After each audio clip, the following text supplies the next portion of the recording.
the law of a fleshly commandment or the power of an endless life. For he testifies, 17, you are a priest forever, according to the order of Melchizedek. For on the one hand, there's an annulling of the former commandment because it's weak and it's unprofitable, because the law made nothing perfect. I said this earlier, I want to say it again. I'm not whining about verse breaks, but man, I don't like it that the 19th verse, the verse doesn't get broken up here, because I think we missed something.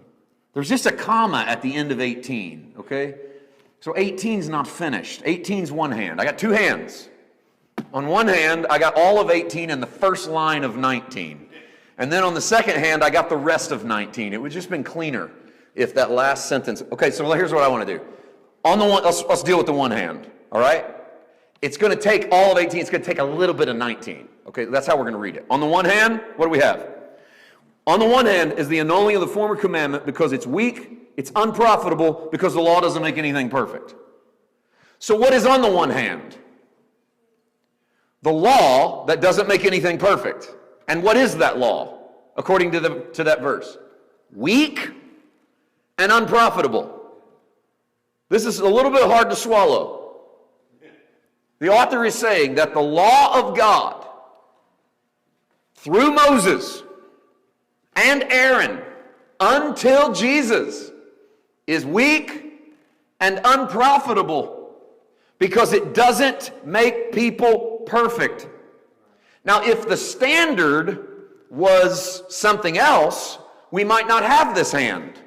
But the standard is perfection. It's transformation. And on this hand, the law isn't working. It is not transforming people. It is not making them better. It is not improving their lives. It's weak and it's unprofitable. And this is the reason why there's an annulling. Look at the front part of that verse. On the one hand, there's an annulling of that commandment. God has annulled. What's an annulment? Do away with. We use this in marriage terms, right? If someone runs off to Vegas tonight and gets married, which will marry you with about 30 seconds notice, okay? They have really strict marriage laws in Las Vegas. Like two people breathing, and then suddenly, do you, yes, here's a piece of paper.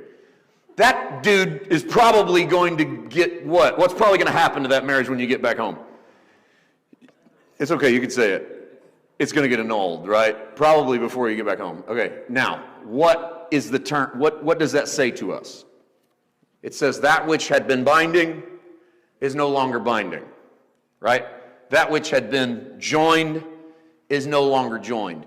If the law is being annulled, if there's an annulment being given on the one hand to a law because it is weak and unprofitable and not making people perfect, therefore it's being annulled, then what is happening to the law of Moses on the one hand? It's being done away with, right? It's being pulled apart as a binding covenant. Or it's this. Are you still in Hebrew? Are you still looking at the text? Look at chapter 8, verse 13. I know we're skipping way ahead, but the author knows he's going there. We just got a lot of verses in between. Look at 8:13. There's a new covenant. He has made the first one obsolete. Now what is becoming obsolete and growing old is ready to vanish away. I like to ask churches, what part of obsolete do we not understand? If I were to take you back to Hebrews chapter 7, verse 18, on the one hand, there's an annulling of the former commandment because it's weak and it's unprofitable and it doesn't make anything perfect. What part of annulment don't we understand? What part of weak don't we understand? What part of unprofitable or lacking perfection don't we understand? Why would we ever go back to a mentality of performing for God if all of our performances are annulled, made obsolete, we're weak, we're unprofitable, and we're not changing us in the least? Why would we go back to them? Amen. Well, the reason we would go back to them is because they are spiritually being reinforced to us when we go to church, when we hear the word. Because we've forgotten how to preach the Melchizedek priesthood, We've majored in preaching the Aaronic priesthood because there's just so much information on Aaron and so little information on Melchizedek. Because the Old Testament is a third of your Bible, or 2/3 of your Bible, and the New Testament's only a meager third of your Bible, because it's so common to be infatuated with that which is old. Jesus said this, no man, when he tastes the new wine, prefers it, because he says the old is better. What do you think Jesus was talking about? Well, in the natural, what was he talking about? Let's make it really natural. In the natural, what does Jesus mean? See, our churches always clam up on this because nobody wants anybody else to know if they've ever tasted wine. Especially when you come to the South. That's a real faux pas. You don't ever, because everybody's got different ideas about drinking. And so, I'm in a part of the world that will still take me to task that Jesus turned the water at Cana into grape juice. And it was Welch's and it wasn't fine wine. I'm going to leave that right there. I'm just going to let that linger in the air for a moment. I've never known anyone 8 days into a wedding ceremony to get excited about the Welch's. Okay, now I'm going to leave it right there. Jesus says, no man when he tastes the new wine wishes he had the new wine because he wants the old because the old is better. So let me help you. What Jesus is saying, wine gets better the older it is. If it's fermented properly and it's stored properly in the right temperature in the right place, it just gets better and better and better. That's why they say this one is vintage 19 whatever. And the further back that year is, the more people pay for it. Because they want the old, because it's seasoned.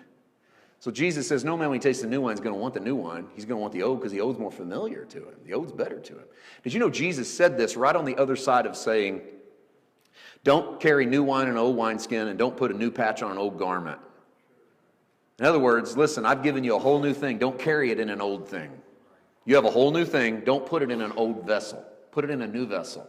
But don't worry when people reject you. When you start preaching to them the new covenant, they will reject you because the old covenant tastes better. How does the old covenant taste better? Well, it's familiar. It's like a warm blanket. You can leave church on a Sunday morning with 3 things to work on. That makes a man feel better about himself because he can come in with a problem. He can have the problem addressed. He can come to the front and pray about the problem, have hands laid on the problem, go back to his car with 3 solutions for the problem. None of them will make him perfect. All of them are weak. All of them are obsolete. All of them are annulled. And yet we'll cling to them because like a warm blanket, it makes me feel better if I got my hands involved. Or, in other words, and I'm just quoting Jesus, I tasted your new wine, and man, my old wine goes down smooth.